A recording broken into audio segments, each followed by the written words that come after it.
Phone check. 1, 2. The microphone check. 1, 2, 1, 2. The microphone check.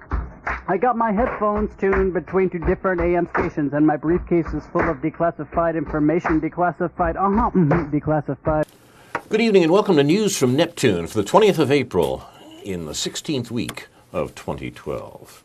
For more than 20 years, the program has been a spontaneous and unrehearsed discussion of the news of the week and its coverage by the media. First on a so-called community radio station, and when locked out of there, welcomed, I'm happy to say, by the good folks at Urbana Public Television. I'm Carl Estabrook, and my discussant tonight is Ron Szoke. We'll take turns suggesting overlooked or misreported items from the week's news, and then talking to one another about the points that have been raised. Our program's name, News from Neptune, was chosen to honor Noam Chomsky, who's been talking sense about American politics for more than twice the 20 years we've been on the air. Chomsky has said that in the American media, either you repeat the same conventional doctrines everybody is saying, or else you say something true, and it will sound like it's from Neptune. Chomsky has a new book, a collection of pieces in his 83rd year that he has added to the vast collection of writings over the years about contemporary political matters. Recommend it to you highly, and we'll perhaps have some excerpts from it in this and subsequent programs. Today is Friday, April 20th, and on this date in 1775, the Siege of Boston began. You remember the events of the couple of days preceding it in the spring of 1775. The 18th of April in 75, hardly a man is now alive, and that's reasonable enough, who remembers that famous day and year. So the poet wrote about the midnight ride of Paul Revere. And remember, what Paul Revere was doing the night of the 18th of April was alerting the citizens of the Massachusetts Bay Colony of a proposed no-knock raid by the local constabulary to seize their guns, to take their arms away from them. Under cover of darkness, the gendarmerie was moving out to the countryside, a place called Concord, with a C meaning concord, meaning peace, not subjection. Concord was the scene of an arms storage depot that the locals had put together in order to resist the police in the shape of the British Army and their attempts to suppress the self-organization of the locals. And it's a complex political situation because, of course, this was a settler regime, sort of like the settlers in the West Bank today, a settler regime which was busily extinguishing the rights of the locals, of the indigenous people, and fighting with the representatives of their home country. So a complex political situation. On the morning of the 19th of April, 1775, the cops arrived on Lexington Green and the center of the little town of Lexington, and the locals resisted them. It's probably the case that the cops fired first, although no one knows for sure. I have contended for years that the first man actually wounded in what was the first battle of the American Revolution was a man named Estabrook. His first name was Prince. He was a West Indian owned by the family in Concord, but a member of the militia. The militia included even people who were in a condition of servitude, as they would say delicately, for the next several years. That militia had black members, the first of whom was Prince Estabrook. In any case, the British troops brushed aside the resistance, moved on to Concord, where indeed they encountered stiffer resistance from the colonists, and finally beat a retreat back to Boston, a retreat that was in fact fairly costly in military terms for the police attempt to seize these arms. The result was that the local militias from the various towns in Massachusetts, they subsequently were called Minutemen, but that's more mythology than anything else, the local militias repaired to Boston and, in fact, invested the city, that is, encircled the city. Boston then was almost more like Venice is today, a collection of islands than a city. Boston has been reclaimed from the sea more than any major city in the world, as a matter of fact, even more than the Dutch cities. But in those days, it was built on a series of small islands, and the colonists surrounded the British Army and the British naval forces, which were also in the Boston Harbor, and bottled them up there, kept them from being able to move out into the countryside and establish the rule of the British government in the colony. This siege of Boston lasted from this day in 1775 to the following March for a year, and at which time the British withdrew from Boston and retreated to their naval base in North America in Nova Scotia. Half my family went to Nova Scotia, the other half of my family stayed in Massachusetts, so that I've got cousins who are Canadian to this day. But the interesting thing that had happened in the year almost in which the militias had bottled up the British Army in Boston was that a commander arrived from the South, appointed by the Continental Congress. Colonel George Washington arrived to take control of this army that had been formed from the militias around Boston. And the first thing he said was, send the black guys away. He was a Southerner, perhaps the largest slave owner in the colonies at the time, and he certainly was going to preside over a racially mixed army, which is what the Massachusetts militias were using to invest Boston. The militias looked around and said, no, sir, and went back to their siege, telling Washington that he was, in fact, not going to describe to them how they were going to run their army. So these strains within the American army were substantial, and they continued actually through the end of the war, and of course, well into the next century. Some would say they continue to today. In any case, the siege of Boston was lifted only when the British retreated, and the eventual peace treaty between the colonists and Britain gave us the situation in which we could consolidate our settler regime in what eventually would be the Second Republic of the United States, the Constitution of 1787, under which we supposedly function today. On this day, then, in 1775, the siege of Boston begins, and the controverted conditions of the founding of the Republic were underway. You're listening to News from Neptune, the American Revolution edition, and Ron Szoke has the first outrage for today. Yes, I want to return to my recurrent theme of words about words and the pollution and corruption of our political rhetoric. It's very difficult to talk about these matters because words are constantly being twisted and abused in various ways, and there's a lot of really mindless verbiage around about trying to convince us, apparently, that one political group or individual is better than another. So words that are being tossed around, of course, are evil, as in evil empire and the rest. Terrorist, which again nobody has been able to define to anyone else's satisfaction, because any attempted definition always turns out to apply also to actions by the USA and by Israel.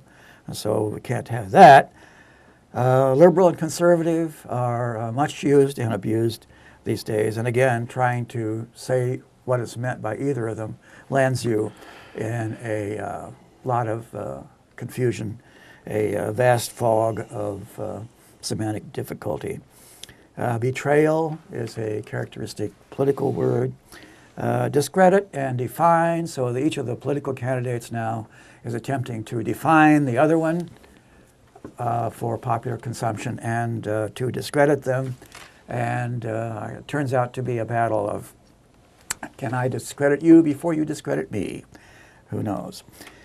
I want to talk today about freedom and its close cousin, liberty, and the word force. We're constantly hearing from our conservative compatriots that the big government is going to be forcing people to do things and complaining about people being forced to do this and forced to do that. And this will take away their freedom. So in particular, I want to comment on some statements attributed to Governor Mitch Daniels of Indiana. I was among the about 5,000 union members and supporters who were demonstrating against him last evening. And he is quoted to this effect in, excuse me, this morning's local paper. Indiana Governor Mitch Daniels says every time government takes $5 from a person through taxes, that person becomes a little less free to pursue his dreams. When you take money away from people, you leave them a little less free, Daniels said. Daniels was the keynote speaker Thursday night at the Champaign County Republican Party's Lincoln Day dinner at the Hilton Garden Inn Conference Center in Champaign. Well, let's take that thought, that claim, and run with it for a moment. If taking money away from people by taxation or however makes them less free, he didn't address the proposition that giving them more money would make them more free. And unfortunately, we don't have his comments on that. But it does involve the assumption, it seems to me, that the degree of freedom that we have, how much of it you have, if it's possible to measure such a thing, if there's any possibly applicable metric, is proportional to how much money one has. Okay? And there's a good deal of plausibility to that in certain respects. If so, then some Americans have a very great deal more money than others, and they are thus hundreds of times freer than other American citizens. How can this be? So they don't want to start talking about equal freedom for everyone if freedom is to be measured or made equivalent to the amount of money that we have. So how can some people, let's say their income is $40,000 a year and others are $4 million a year, they're great money, corporate executives, for example, who are paid, again, 10 times that much. But so are we willing to accept the proposition that some American citizens are 100 times freer than others? And there's absolutely nothing wrong with that. Or is it something that we might want to begin to examine? So talking about force and freedom, then, it sometimes helps to clarify matters if you're examining a concept to think about what are its antonyms. And anytime a term has a number of antonyms, this tends to indicate some ambiguity, some obscurity, fogginess in what that term is really about. The prime candidates, according to many, are slavery, freedom versus slavery, serfdom, remember the road to serfdom, servitude, bondage, and constraints. And telling people that the goddamn government is going to take away their freedom and put them in bondage or slavery or serfdom or servitude is a favorite trick of our right-wing propagandists. So again, there's a lot of ambiguity in what that's supposed to mean and what we're supposed to do with it. Let me quote a few words from one of the major treatises on the subject, Freedom in the Making of Western Culture by Orlando Patterson, 1991, Volume 1, page 404. However painful the admission, Nazi Germany was, for Germans, a free state, the freest and most powerful collective experience of any Western people up to that time. In their identity with the powerfully free Third Reich, the Germans experienced a freedom that was liberating, ecstatic, and empowering. They correctly called what they experienced freedom. Moralists and philosophers may rail with outrage at this seeming libel of the dead we cherish and write learned treatises proving why the Nazis had no right to identify their experience with freedom. But the bleak socio-historical truth remains that in their claim that what they felt was freedom, the Nazis had the whole long history of the Western tradition of sovereignty freedom on their side, a tradition that goes right back to the greatest mind in the history of civilization, Plato himself. So this reminded me of Milton. Milton Mayer's book. Milton Mayer's book. They thought they were free about the 10 little Germans who were convinced of this. So again, if we start talking about force being used against people and freedom, are we being sold a bill of goods, or is this people just complaining about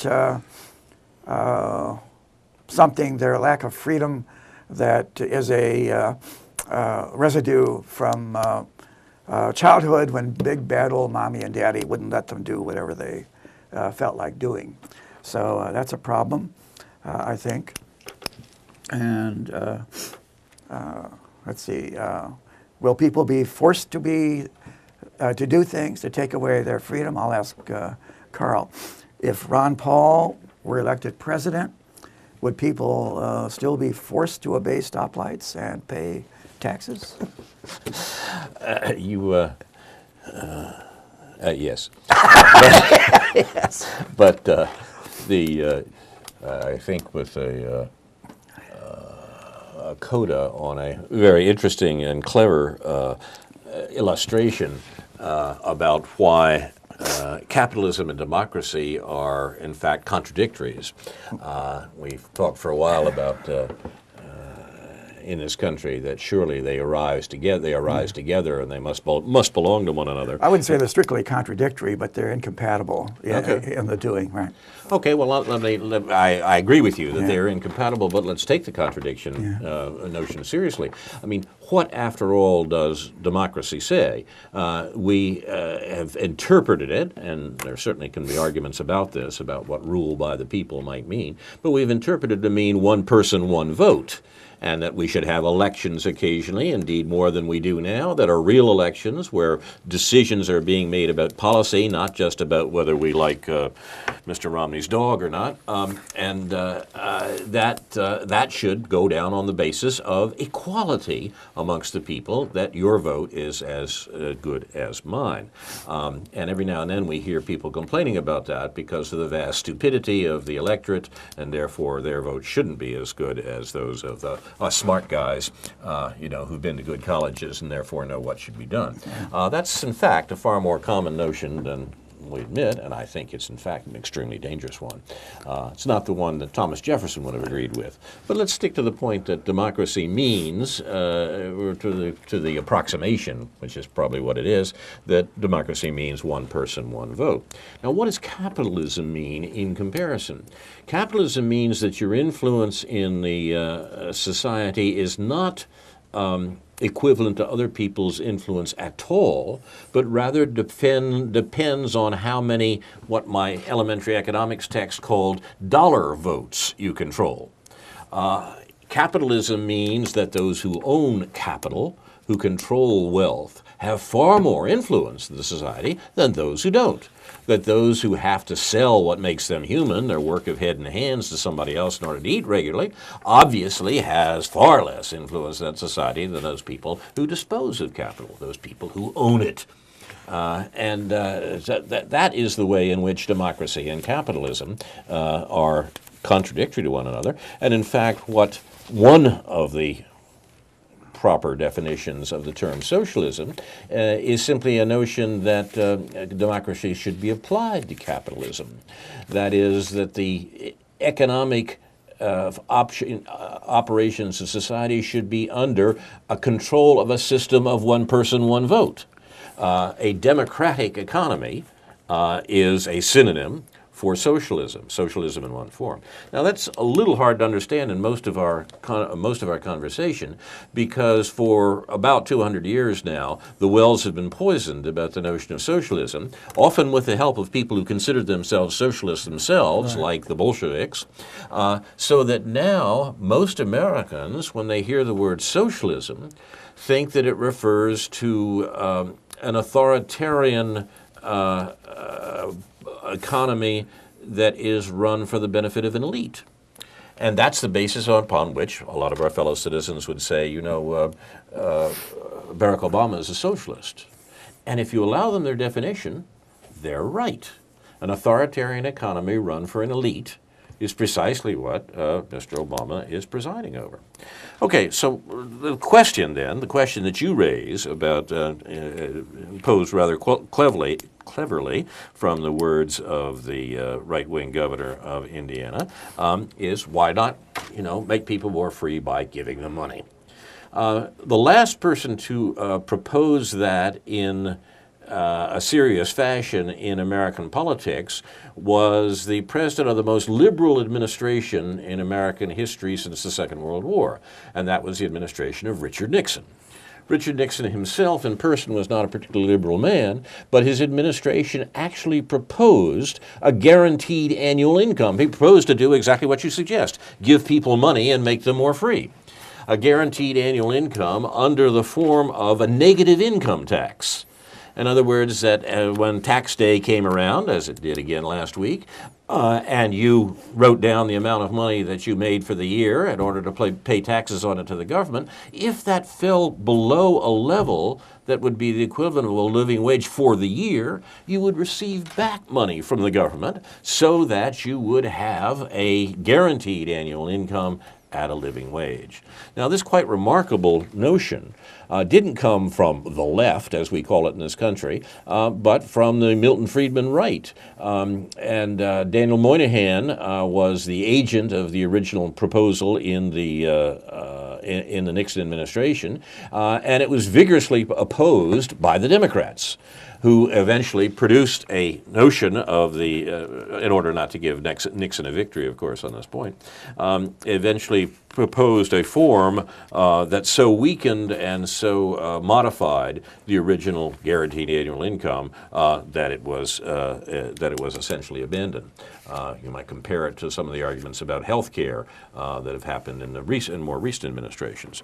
So your point seems to me to be an extremely important one, and if we were having a real political discussion in this country about the actual situation of tax and wealth and so forth, it seems to me that's something that would be on the table. The call for tax reform usually means rich people don't want to pay the taxes they're paying right now. Right. A call for a tax reform that really would insist that rich people paid the taxes that were appropriate to their wealth would be a consummation devoutly to be wished. You're watching News from Neptune, our weekly discussion of the news of the week and its coverage by the media.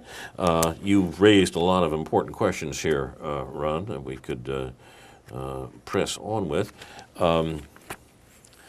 In fact, I'd like to circle around and come back to some of that. Sure. I would like to mention one point that is on my mind.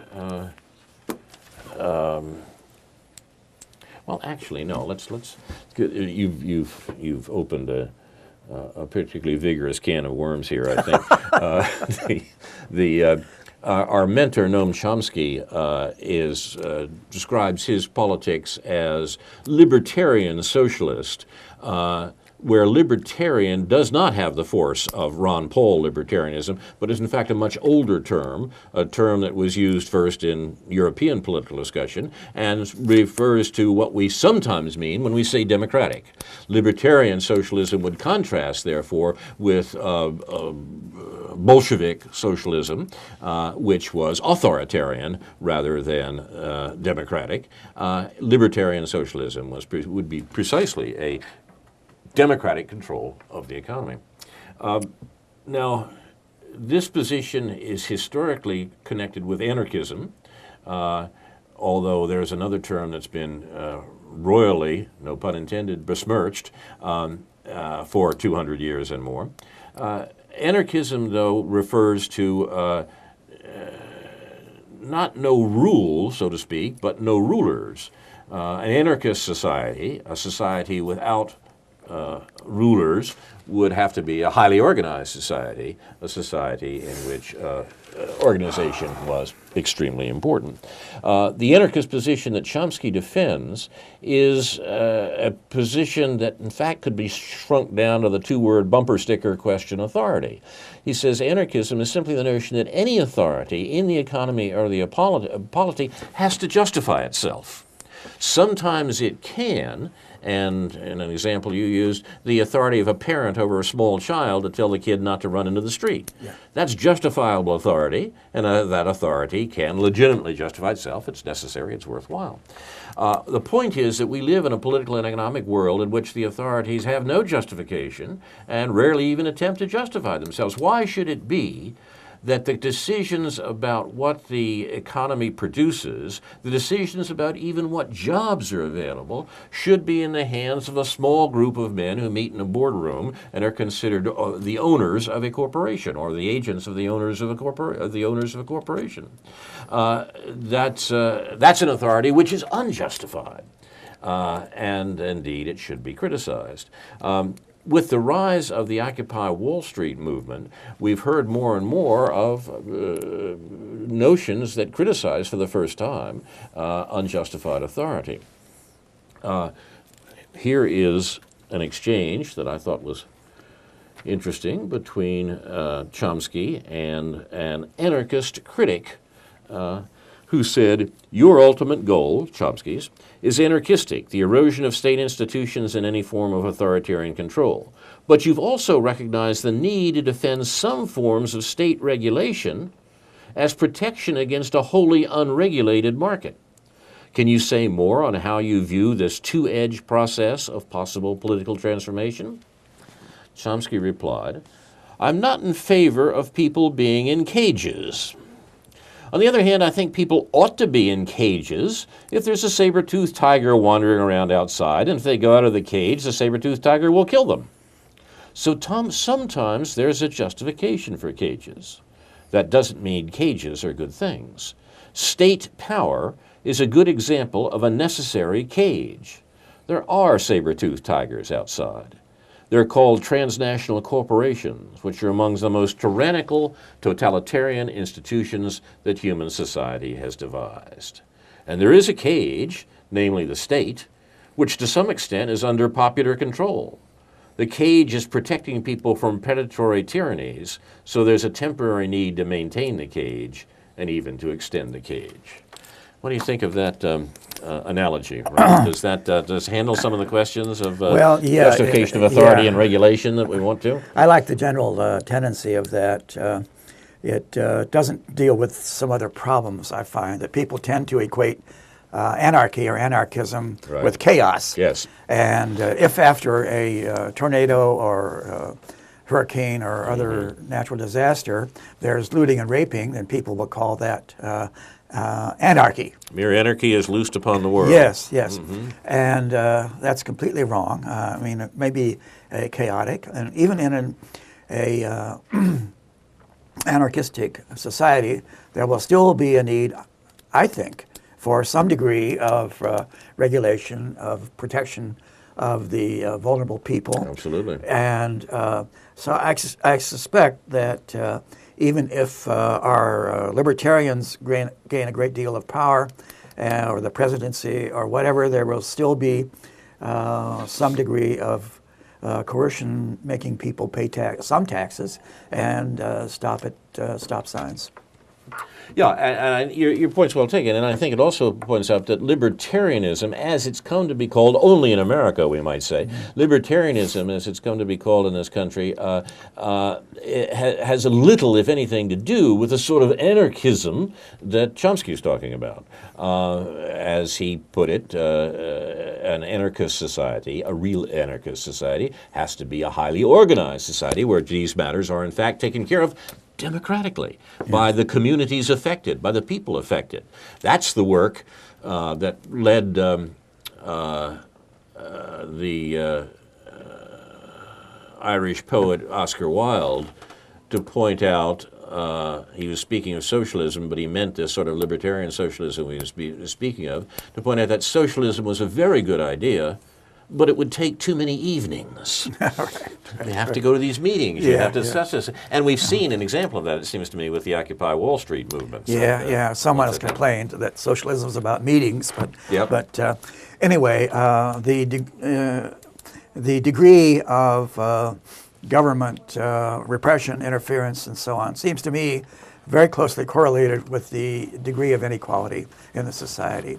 And to the degree that a society is truly egalitarian, the need for laws, restrictions, rules, regulations, and so on tends to disappear. And maybe this is what Marx was getting at when he talked about the withering away of the state. I doubt if that will ever completely happen, but I think the tendency is there, at least the way I read history, and the tendencies within egalitarian versus inequalitarian societies. Yeah, I think you're right, and I think that is what the old socialist tradition of the withering away of the state is about. But remember that the state that they're talking about there was understood by the people who spoke that way as an executive committee of the bourgeoisie, an executive committee of the ownership class, or if we go back to Chomsky's illustration a moment ago, sort of an agreement amongst the saber-toothed tigers about which order the population is to be devoured in. That's the state that one looked forward to the withering away of. That actually makes a connection to something that I wanted to mention tonight. You mentioned last week that the Art Theater in Champaign is showing Ralph Fiennes' Coriolanus. I don't know if you saw it, but I can recommend it highly. It's a very, very interesting film. Ralph Fiennes, parentheses here, I might say that Ralph Fiennes is an interesting actor. I had an awful lot of trouble for a good bit of the film. He plays the lead character, Coriolanus. Crediting Ralph Fiennes as Coriolanus because I kept seeing it as Voldemort. The difference was, of course, the role he played in the Harry Potter sequence. The difference, of course, that he had his nose back for Coriolanus. But still in all, the film itself, once you get over that particular difficulties and others you might have in listening to it, I find a very strange film here. This was Shakespeare's story of a Roman general, a political leader who, out of pride, follows a policy destructive of his country, ancient Rome. It was a... sorry about this. There we go. That wasn't an ad for the Coriolanus movie, I assure you. The movie is filmed in Serbia, and so there's this blasted landscape, this war-torn landscape, and it's set in contemporary times. So there are tanks and machine guns and so on. And the battle sequences are as vigorous as anything that you might see in any war movie now or in a video game. The new war video game that my grandson just acquired is a particularly bloody example, and it's on the level of what you see in this film. Now, there are certain ironies here in that Serbia was the location for filming of this movie, and the United States did a great deal, of course, to make Serbia war-torn. We bombed it for 100 days under the last liberal democratic administration. Now, in this blasted landscape, The war is fought out, and the relationship to the characters, which T.S. Eliot thought produced, in fact, a better play than Hamlet, is quite gripping. It's an interesting story of a man, of a political leader, who essentially betrays his best notions. As one character says, this Marcius Coriolanus, this Marcius has grown from man to dragon. He has wings. He's more than a creeping thing. And I have to admit, when I heard that line delivered in the movie, I had to think of a political leader somewhat closer to home who is now more than a creeping thing, but has wings. Wings being the vicious drone war that's being conducted quite illegally in 6 countries by the United States, by Barack Obama. It's remarkable to me, Ron, it's astonishing to me that this is going on and so few people know about it. It is one of my sources for information about what people are thinking about is Facebook. I spend some time reading political points that are posted by various people on Facebook and commenting on them. More time than perhaps I should, but what I did with email lists a while ago, I now do on Facebook. On that forum recently, I had a discussion in which I referred casually to the child killer in the White House. And I had in mind not only the murder of Abdulrahman al-Awlaki, the American citizen, or the teenage son of the American citizen that Obama blew away with a drone in Yemen, and then 2 weeks later, the son and the cousin, the teenagers, by another drone targeting them specifically. But I had also in mind the literally hundreds, by the only counts that we can get from the foreign press, of children, in addition to adults, killed by the drone war that is being conducted right now by the U.S. Under the authority of our Chief Magistrate, Barack Obama. He's grown from man to dragon. He has wings. He's more than a creeping thing.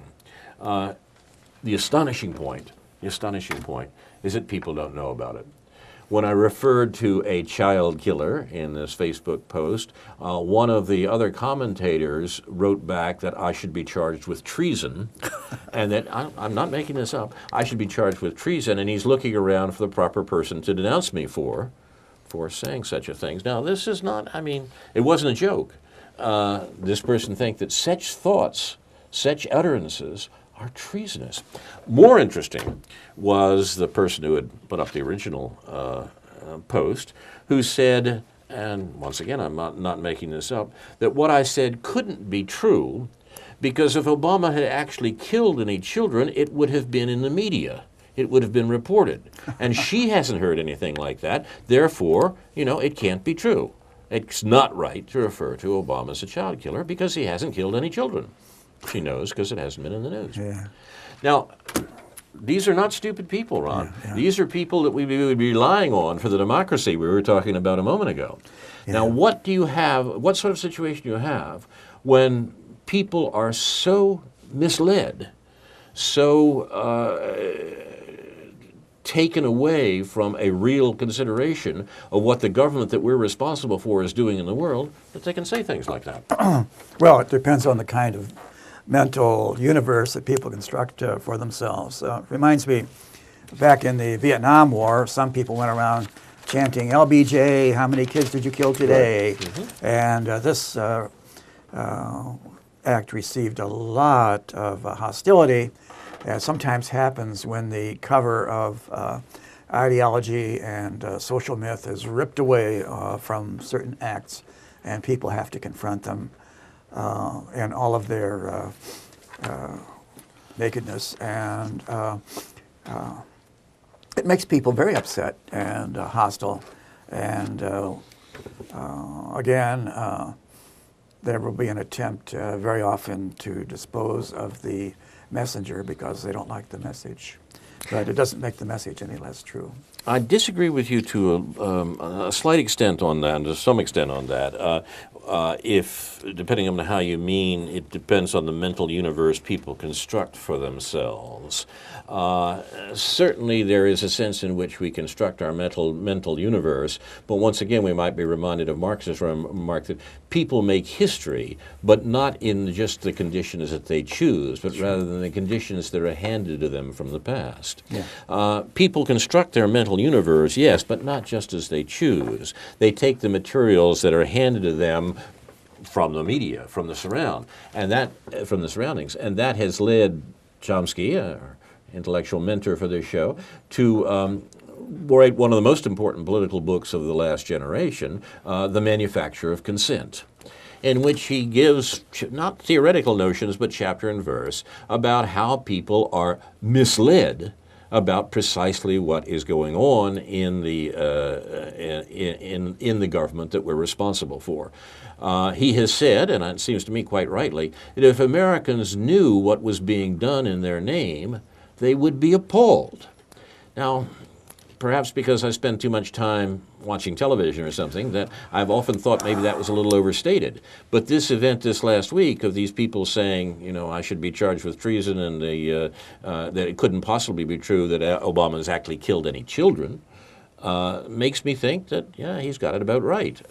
The manufacture of consent works very well. Chomsky's argument is that in more primitive societies, that is earlier ones, referring to, say, to America of the 19th century or even Europe of the 20th century, ideological conformity could be maintained with the knout and the prison cell. You could suppress dissident notions. But that becomes less and less possible as the 20th century goes on. Yes. Propaganda has to play the role that the club and the policeman played before. I think there's a good bit to that, and I think this experience this last week shows that again. The people who made those comments had to be systematically misled. The mental universe they were living in, they did not construct for themselves, but was carefully, consciously, purposely constructed for them by what we refer to rather vaguely and in general as the media. Yeah, well, that reminds me of a letter that I recently ran across from Aldous Huxley by George Orwell, written in 1949. And Huxley gets around to saying that he thinks his 1932 book, Brave New World, is a better reading of the situation than Orwell's 1949 book, 1984.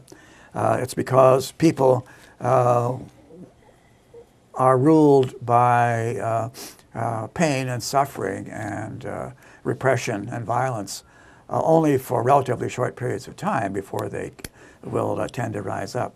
Whereas Aldous Huxley thought that his kind of anti-utopia or dystopia would be more stable because their people were ruled by pleasure. And they had access to all of the sex and drugs that they could possibly consume. And they managed to keep the peace socially that way by threatening people with the loss of these pleasurable activities if they deviated and started raising any doubts or questions about the existing social order and its distribution of power and privilege. And you think Huxley had the better of the argument? In the longer run, I'm afraid he does. Yeah, it's easier to rule people with pleasure and the prospect of gaining more pleasure than it is with pain and repression.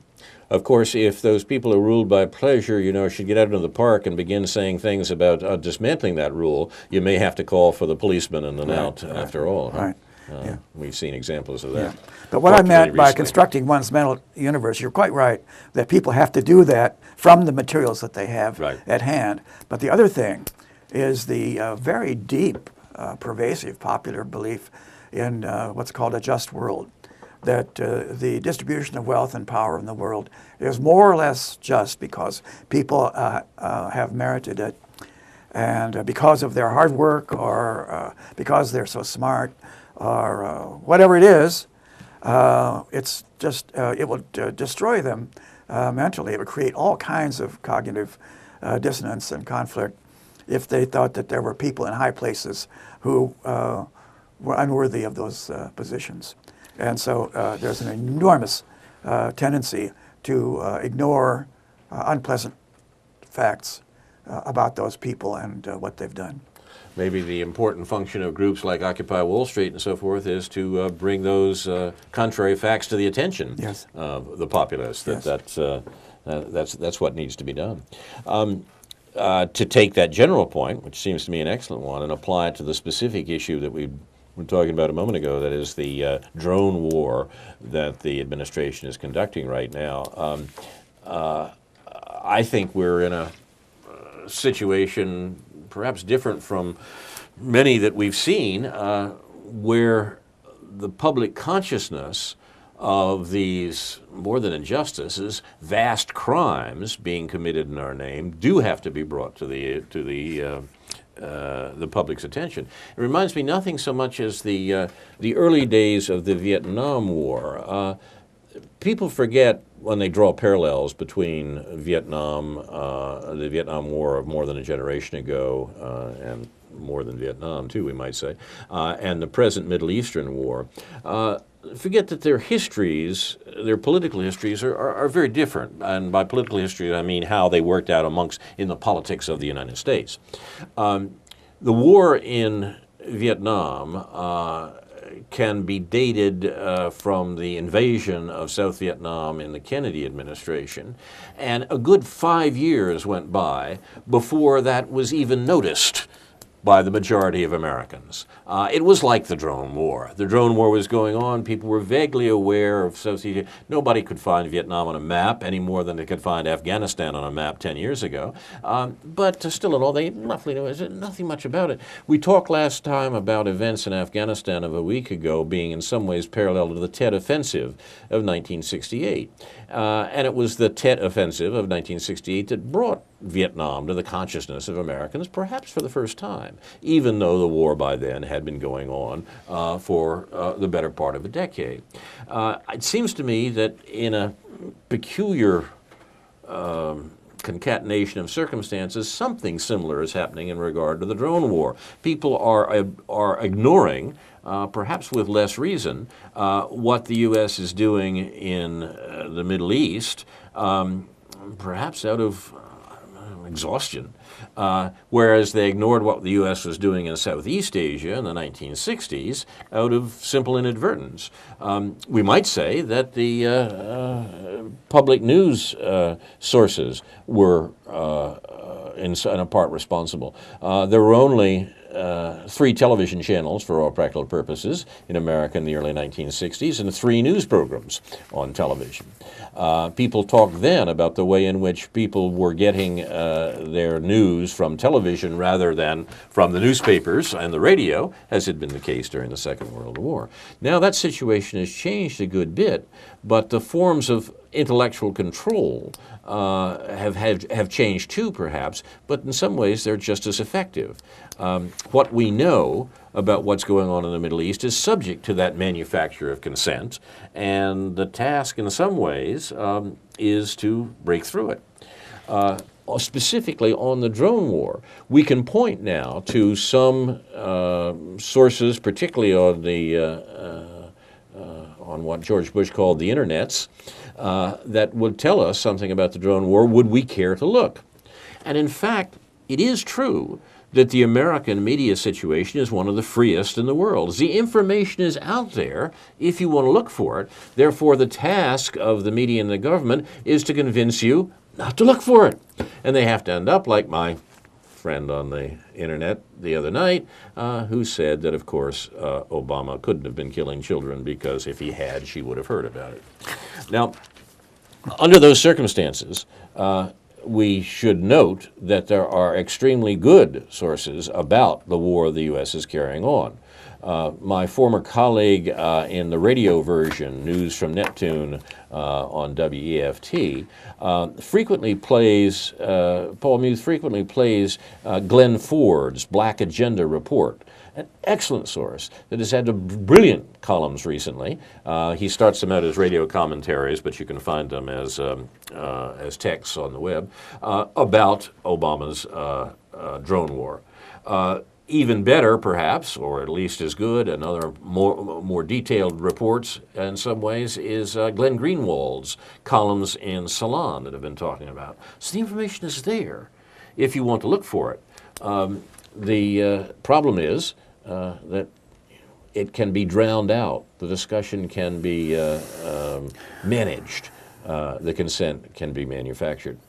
Well, yeah, there are other sources out there, but they tend to be highly disreputable. But I find them very valuable sometimes, such as Al Jazeera. Yep. And RT, Russian television, Yep. which is condemned by its very name, apparently. And there are others, but certain blogs and so on. Common Dreams and others. Right. But again, who has, other than a few free-floating complainers and critics such as us, has the time to look at all that stuff and to think about it and what its implications are and so on, unless you devote full time to it, as many people with their own lives to lead, their own jobs to do and so on, simply cannot do. So they rely on a whole lot of prepackaged stuff for their political opinions and their religious opinions, for that matter. But yeah, and I mean, after all, the Bulls are in trouble. They need some help if they're going to make the playoffs, and God knows what's going to happen to the University of Illinois athletic teams these days with the personnel in such disarray. I started off talking about movies and a Roman general, and since that time at least, we've known that people need panem et circenses, bread and circuses, and okay, there are lots of ways to manufacture consent, but that leaves for us and people who have the time and the opportunity to do what we're doing here today, the responsibility to do some criticism of the conduits that bring news to you. You mentioned, for example, Al Jazeera and RT.com, and they're both worthwhile looking at, but we have to be critical also in our understanding of these sources. Sure. Al Jazeera is playing a very peculiar role right now in regard to the attempt by NATO and primarily the U.S. State Department, to get troops on the ground in Syria. Al Jazeera is owned by the ruler of Qatar, the Gulf oil state. And does a very good job of talking about particularly Middle Eastern politics and more, and has for a long time, except when the Qatar ruler's ox is gored. When his concerns are paramount, then Al Jazeera suddenly does a bunk. Hardly surprising, but you should know that when you go to Al Jazeera. There are people who suggested that the Gulf Cooperation Council, as it's called, the excellent journalist Pepe Escobar calls it the Gulf Counter-Revolutionary Council, has been assigned by the United States the job of suppressing the Syrian resistance to a biddable government in Syria. And that a lot of people are dying because the U.S. is working hard through the GCC to make sure that the governments that arise from the Arab Spring are governments that the U.S. can do business with. And that's not entirely a metaphor. Al Jazeera, then, you have to read critically. You have to understand what's going on with it. RT.com, you mentioned the fact that RT.com, which to my mind has just done a splendid job recently, is being criticized all over because, after all, it's run by the Kremlin. That's like saying the BBC should be criticized because it's run by the English Queen. Well, there's a germ of truth in both of those. Right. Literal truth, a germ of truth in both of those, but what it calls for is the sort of criticism that makes you approach these things in a way that lets you know that the news that you get is not innocent, that it comes from people with an agenda.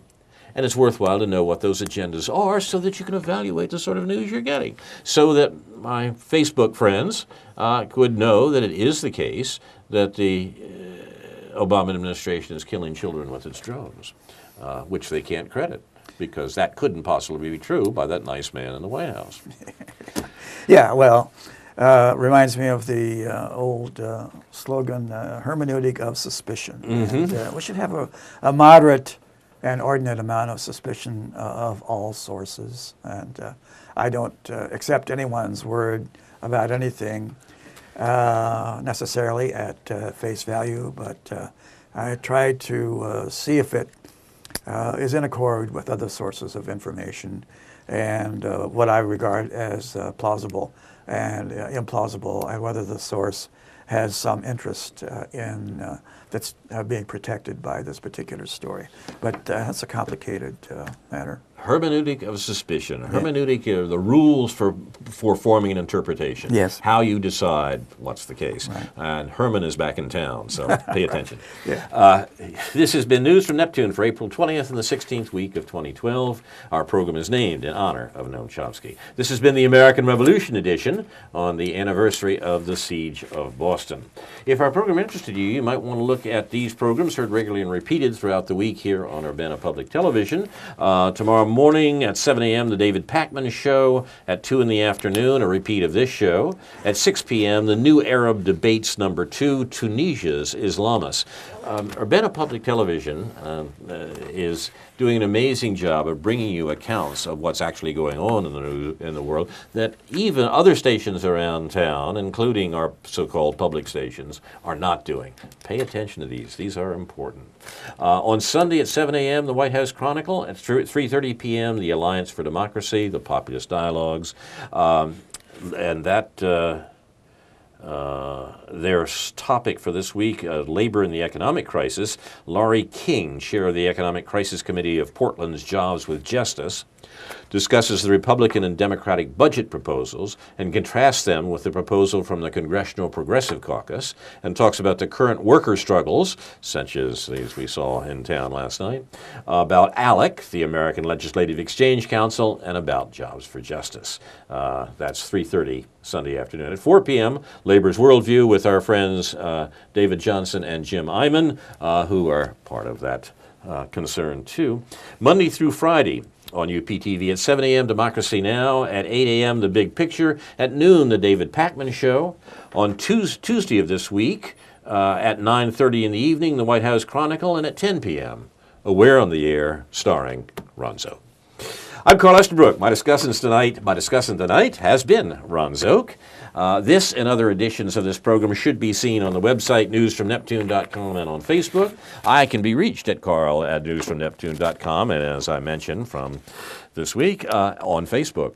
I'm happy to receive your comments. My thanks to our director, Caleb, and inshallah we'll be back next week with a new edition of News from Neptune to remind you, in the words of Edward de Vere, what's past is prologue, what to come in yours and my discharge.